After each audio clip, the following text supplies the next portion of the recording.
As Mr. Hopman said, I am David Hooter with the TxDOT's Enterprise Project Management Office, and hate to disappoint you, but I will not be talking about ProjectWise today.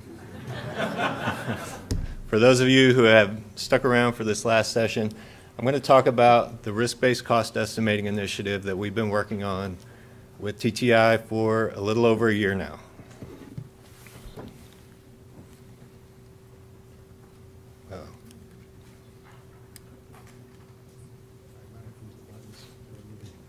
Okay. All right. So here's an outline of what I'm going to talk about today. We're going to start off with a brief quiz. So everyone wake up and get your thinking caps on.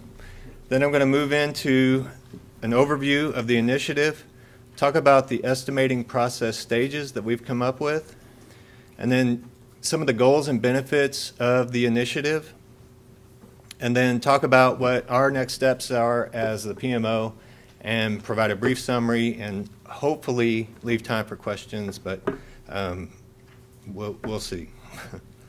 All right, let's get on with the quiz. First question, true or false? Through the use of complex tools and sophisticated modeling, an estimator can determine the bid amount. How many of you think that's true? All right, how many of you think it's false? All right. Very good. Hopefully that was an easy one. Looks like it was. No matter, as you all know, no matter what estimating approach we use or the data available, there's no way of determining the contractor's bid. There's just too many variables out there. And I put this question in there just to kind of dispel the myth that this process would somehow magically make all of our numbers turn out right. And that's not really the case, but we do think there are a lot of benefits to using this process for TxDOT overall. Next question, true or false? Contingency is an estimate of cost associated with identified uncertainties and risks. How many of you think that's true? All right. How many of you think it's false? That one is true.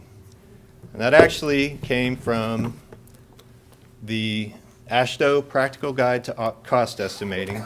That came out about a year ago. And it's a major principle that we're trying to bring out with this initiative. And that traditionally, I think a lot of people think of contingency as that flat percent that we put on to the end of the project, and that varies with whatever level of design that we're at. So in planning phase, I've seen 20 to 25%. For preliminary design, I've seen 10 to 15%, and then in final design, we use somewhere around 5%. Well, whether you acknowledge it or not, what we're doing is trying to estimate the unknowns on the project. And so with risk-based estimating, what we're really trying to do is calculate that contingency that we add to the end of the project. All right, last question. It is better to start an estimate from scratch at every new phase of work. How many of you think that's true? How many of you think it's false? All right, very good. That one's false also. Obviously, you all agree with us in that if you put time and effort into developing an estimate in a previous phase, you should use that effort going forward into subsequent phases of work. Ideally, you've identified some assumptions that are put into that estimate, and then in the new phase of work, you can go back and verify or change those assumptions based on any new information that you've obtained. All right, so now let's get into what is the risk-based cost estimating initiative. First, though, let's level set on what is risk-based cost estimating. Again, going back to the AASHTO Practical Guide to Cost Estimating, they define it as risk identification and uncertainty analysis techniques to forecast project contingency. Now, if you're like me, That may sound a little complicated, but essentially what we're doing is trying to estimate the unknowns on the project and then translate that into a contingency amount. So in other words, we're calculating the contingency rather than just applying a flat percentage. So this initiative, the main deliverable of this initiative is to provide a risk-based cost estimating reference guide, and that's going to be similar to a manual. It's going to be comprehensive in nature, so it works with projects all the way from the planning phase through the final design phase, and then it's also scalable, so it's looking at projects of different sizes from low to high for design bid build type projects. In developing this initiative, we worked with 6 districts to perform pilot workshops, and we got feedback from those districts and then also gained their best practices. The foundation of this work, or the reference guide, is based on national guidance, one being the AASHTO Practical Guide to Cost Estimating. It's also based on work that other DOTs have done. But we wanted to make it TxDOT specific, so that's where, using the pilot workshops, we were able to gain some of TxDOT's best practices. And then we feel that going forward, as we introduce this to the rest of the districts, this will be kind of a living document, so we'll be continually improving it as we gain more information from the districts. And then one thing also to mention is that a lot of the principles that are brought out in this reference guide can also be used in other project management areas, particularly for scheduling. So for the risk-based cost estimating initiative, you're estimating project cost. From a scheduling standpoint, you can apply those same principles to estimate the project time or duration. Here's the framework that we've outlined in the reference guide. It's made up of 5 stages, and as you read through those, I'm just wondering, does this look familiar to anybody? Because I'm going to bet that most of you probably do a similar process as you're going through an estimate already, and that's one of the misconceptions that I've heard in kind of talking informally with some folks, is that we're coming up with something that's revolutionary to estimating, and that's not really the case. What we're really trying to do is take some best practices around estimating and put a little bit more formality to it and create a standard process. So let's walk through each of these different stages. First, determine and update the basis of estimate. So essentially what this is defining the scope of the projects, because it's hard to estimate something if you don't know what you're estimating. It's also looking at other potential features of the project that may impact the cost, such as the project location. The project's out in the middle of nowhere. You may have a tough time getting in materials in or out, and that may drive up your unit prices.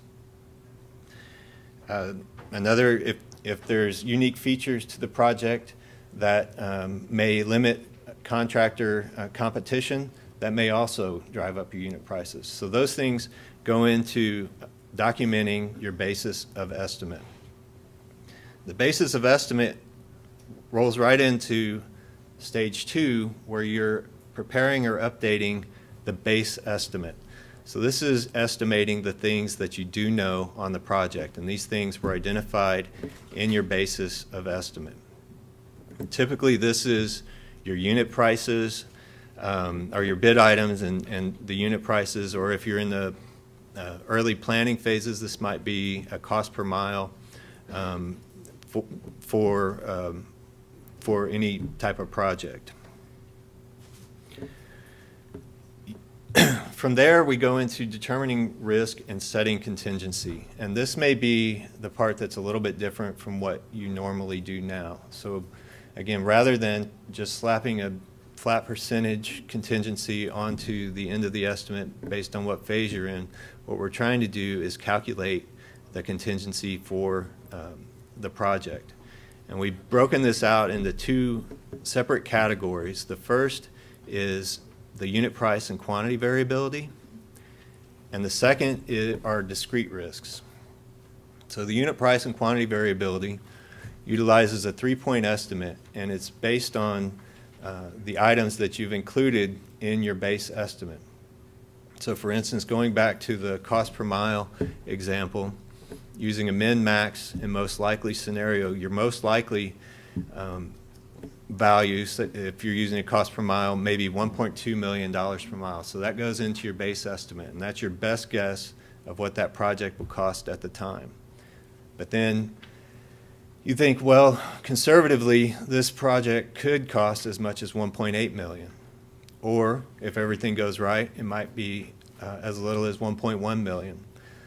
So that range can be factored into that particular item and used to develop a contingency using a little math. The second portion of contingency is the discrete risks. So these are items that you haven't included in your base estimate already and that may occur on the project. So some of the things that come to mind with this are if an environmental feature pops up that may change your alignment, or if there's some geotechnical features that may change the assumptions for your pavement design. So these can be kind of light item risks that are included in your estimate.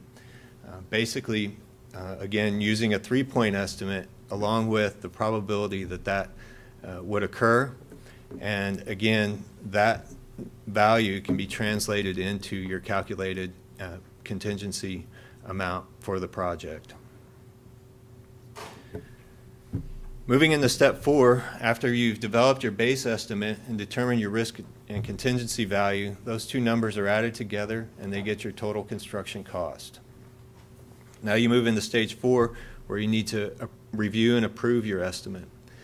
And this is what we found a lot of the districts already have a plan for already, so what we're trying to do is just put a little bit more formality and make sure that it's occurring on each and every project. And really this process should be scalable. So for the low rigor or smaller projects, this may just require a peer review. For larger projects, this could require bringing in an expert team, either internal or external to TxDOT, to review the estimate independently of the project team. The point is we want to have confidence in the numbers that we are producing. We want to make sure that we're not having the estimator kind of go off in their own little world and create an estimate, and then that number gets reported on based on an entirely different understanding of what the project is.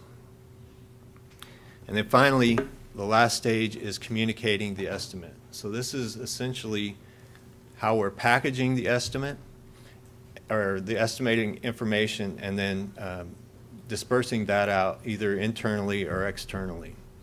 And one of the, I think, key features that I'll talk about in a little bit of risk-based estimating is the use of ranges, particularly in the early phases of development.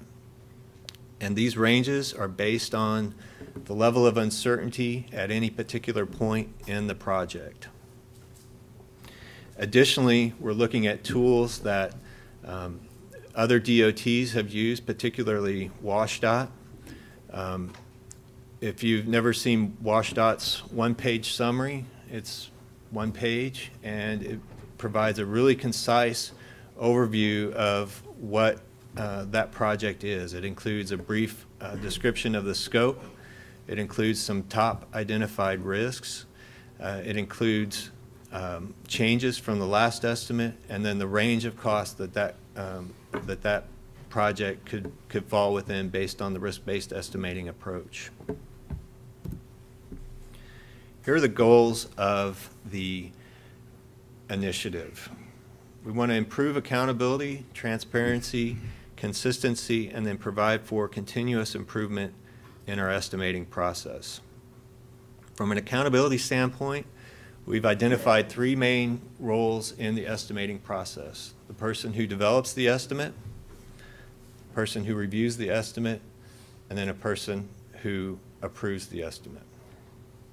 From a transparency standpoint, the process focuses a lot on documenting a lot on documentation.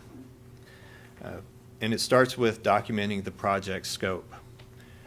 We also want to make sure that we're documenting any assumptions that go into the estimate so those can be verified or used later in the development process. And then also, we're documenting how the contingency is developed through the use of the unit price and quantity variability and the discrete risk. So now we can account for every dollar that is estimated in the project. From a consistency standpoint, one of the things that we heard in some of the districts is that an estimate is produced in one group, and then that number or maybe some project information is kind of tossed over the fence to the next group, and then they really just kind of start from scratch and try to match that number using their own estimating approach, and then toss it on down the line to the next group. And this is a more comprehensive approach, so this estimating approach should mature as the project matures, so it can be followed throughout the entire life of the project. Additionally, what we heard is that definitely within each of the districts, there's a different approach even within the same phase of development of estimating projects. And also, even within the same district, there's also different estimating approaches. So what we're trying to do is bring a little bit more consistency to how folks do estimates within TxDOT. And then finally, for continuous improvement, this isn't really to say that we're doing a bad job of estimating at this point, and I want to make that very clear. The kind of continuous improvement that I'm talking about is, think of it this way. We have 25 different districts that are working on 25 different estimating approaches. If there's an improvement that's made to one of those, it really doesn't give a lot of benefit overall to TxDOT as an organization. However, if we flip that and we have 25 different districts that are focusing on improving one process, that's pretty powerful. And I think whenever we can tap into the extensive knowledge base and experience that TxDOT has to improve our estimating process, we'll start to see a lot of traction and really start to make some progress in our estimating work. Additionally, kind of to a lesser extent, since the estimating approach can follow the project throughout development, we can reconcile with the previous estimate. So if we're overestimating or underestimating in particular areas, that can be recognized and that can be fixed for future estimates. Here are some of the features and benefits of the initiative. It helps us plan ahead for projects. I think a lot of the benefit of this estimating approach really comes in the early project development phases, like planning, preliminary design, when there's a lot of uncertainty on the project. By being able to identify what the sources of that uncertainty are and the potential cost impacts, it can help us focus on addressing those impacts and earlier in the project development process when it's really cheaper and easier to do that. Additionally, I think by identifying which projects are more risky, I think this can lead to our scheduled lettings, in that if we can identify which projects are more risky, it may determine which projects go to letting or how many projects go to letting. Next, it allows an apples-to-apples comparison. So by doing things in a similar manner, we are able to really compare the project costs across the board for any projects. We're not doing things in different ways, and so we're not sure what's contained in those estimates. If we're all doing it the same way, we can really begin to make an apples to apples comparison. Additionally, this will allow for districts to better compile and summarize their project cost information across their entire portfolio of projects.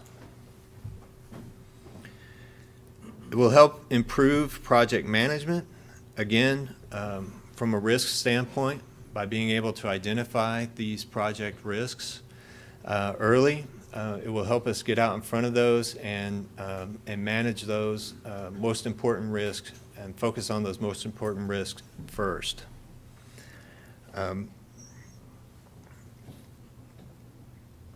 Additional benefit is that one of the things that we heard in some of the pilot districts is that they needed something that could be passed down to some of their younger staff. And with the development of this reference guide and these tools, this is something that can be provided to younger staff, and that can really expedite their learning curve in the estimating process. And then finally, it can make your DE look good. How do you think it does that? If your experience is anything like mine in estimating, the public has a long memory in estimates. And no matter however many caveats you put on your estimate, however fast it was done, you can say this estimate was scribbled on Post-it notes using crayons. Whatever number is provided to the public, that becomes the number for the project. And so if that number changes, which we all know a lot of times it does, the DE is really right in the crosshairs of the public, wanting to know why that number has changed. And so I think the use of ranges in the estimating process can really help alleviate a lot of those problems. And the ranges are justified because they're based on the uncertainty that has been documented and identified in the estimating process. So what are the next steps for us? One, we want to work with some of the districts as we wrap up the reference guide and move into development of tools. We want to work with some of the districts to test the guidance and the tools alongside actual projects to make sure that they're producing the desired results, and really able to provide the time commitment that is commensurate with the level of the project. So for low rigor projects, this should be a fairly quick estimating process. For higher rigor projects, then that's going to be a little bit more complex. Additionally, we've worked with 6 pilot districts now, but we recognize that we need to get out to all the districts and get their feedback and make sure that we train the staff on the estimating approach, so you have a full understanding of what it is. So that we'll be doing in the future. And then finally, we are providing ongoing assistance. If you guys are interested in working on implementation in this with this estimating approach right now, reach out to your field agents, and we will get into or we will get with you guys and see how best we can help you out in your estimating process. So just to kind of tell you what I told you, this is the development of risk-based cost estimating reference guide. The goals are to improve accountability, transparency, consistency, and then provide continuous improvement in the estimating process. It's a holistic process, so it works from cradle to grave, from planning all the way to final design. The contingency is now calculated based on the risk and uncertainty in the project, and it's not just a flat percentage that's applied at the end. And then additional work is planned by us to make sure that we sharpen the tools that we've included in the reference guide, as well as the guidance itself based on the district's feedback.